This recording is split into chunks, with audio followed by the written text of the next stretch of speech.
companies don't survive a brush with entrepreneurs like Alan Bond and Kevin Parry. But a small Perth high-tech manufacturer called Drill Support International proves there is life after the crash. Not that it wasn't tough for a while, but the company and its driving force, Tom Pado, have managed to rebuild the business and turn it into a world beater, as Adam Shand reports.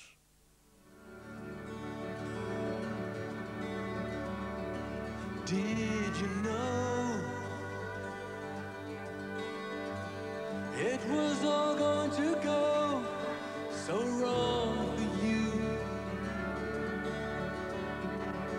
When the kings of the West went down, they took with them some of the brightest people of their generation. Ideas and technology went down the drain. Tom Pado has been deeper than any other, literally.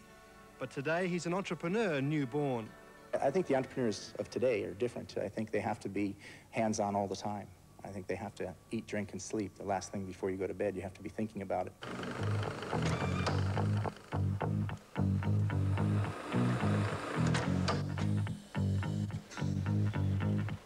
And this is what Tom Pado thinks about before he goes to bed these days.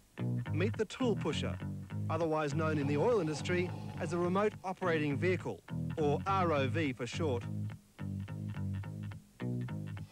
The tool pusher carries out complex tasks in almost any weather, at depths down to 2,000 metres, while the operator sits safe and dry on the surface.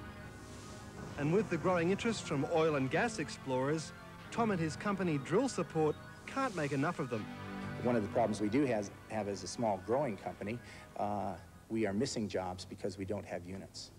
We were offered 2 jobs in Vietnam and we only could build 1 unit. Tom, this arm is an incredibly detailed piece of technology, state-of-the-art, developed here in Australia. Yes, right here. Took us about a year to make it, and we're very pleased with its progress. It spins, it goes... It's a 7-function manipulator with a hand that rotates counterclockwise and clockwise and opens and closes. Can pick up about 150 kilos. But does require still a lot of skill in the operator to operate it. Yes, it does. One of the problems we have is depth perception. The cameras only provide 2-dimensional, and what we try to do to get over that is by having 5 cameras, we look at the work site from various angles. And it turns out pretty good. Before Tool Pusher, there was the Seacat, the robot for all the family. And that's where Kevin Parry came into Tom Pado's life. Parry believed Pado's expertise could be translated to the mass market and became the major shareholder of Underwater Systems Australia Limited, which listed in 1986. It was a time of synergy and big plans. He was in a technology-based America's Cup there, and it was water-orientated, and we were water-orientated, and he had houses in Mandurah. We wanted to develop an industrial park down there and give jobs to people and sell houses and kind of make it all fit in together, which there's nothing wrong with that at all. The Seacat was to be the basis of Kevin Parry's very own subsea industry. He figured that every millionaire yacht owner would want one, to look at their winged keel or to have as a toy for the kids. There'd also be military and industrial applications. The technology was unique, lightweight and efficient. But there was a catch. I think where we missed the boat was that the units were too expensive. They were 7,500 Australian dollars. And we went to shows with them, a lot of sizzle, everybody, oh, let's have it. And then they said 7.5 grand. Ooh, you know, that's quite a big decision. After the share market crash, Underwater Systems became one of many Parry businesses with great promise, but no cash flow. Tom emerged with some patents and some valuable lessons about the ways of entrepreneurs. I think his company grew too large. And as an entrepreneur, you put your skills into what you know, and if you can't be there all the time, you can't use those nice skills to make that particular business grow. So come on aboard. Your pilot is John Fike. The arm operator is Tom Pado. After the Seacat, it was back to the oil industry. A Navy diver by training, Pado made his name in manned submersibles, clocking up a world record dive of nearly 3,000 feet in 1978.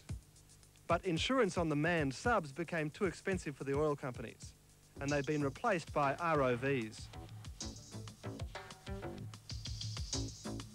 The world undersea market is worth nearly $1 billion a year, and it's controlled by just 3 companies.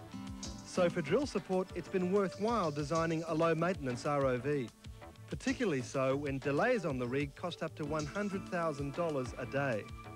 This is probably the first time that this particular industry has ventured off in this area.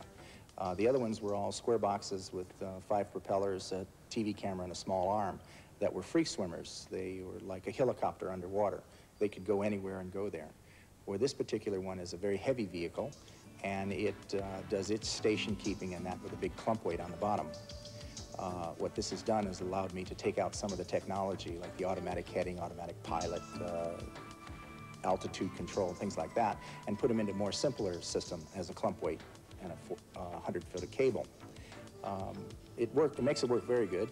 You get to the work site, you drop the clump weight, you come up like a balloon, a reference to the seabed, and you grab onto the work site, which is the wellhead, and you're a very stable work platform.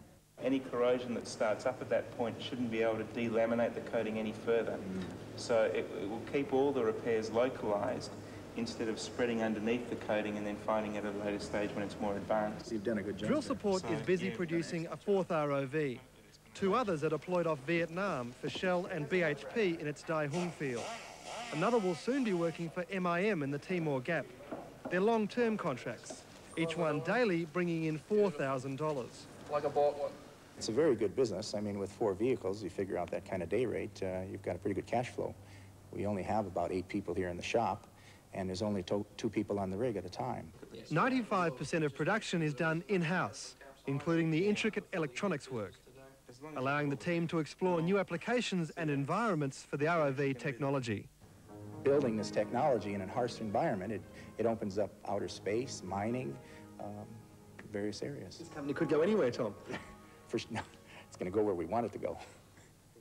Adam Shan reporting there. Next, a report from the front in the phone war.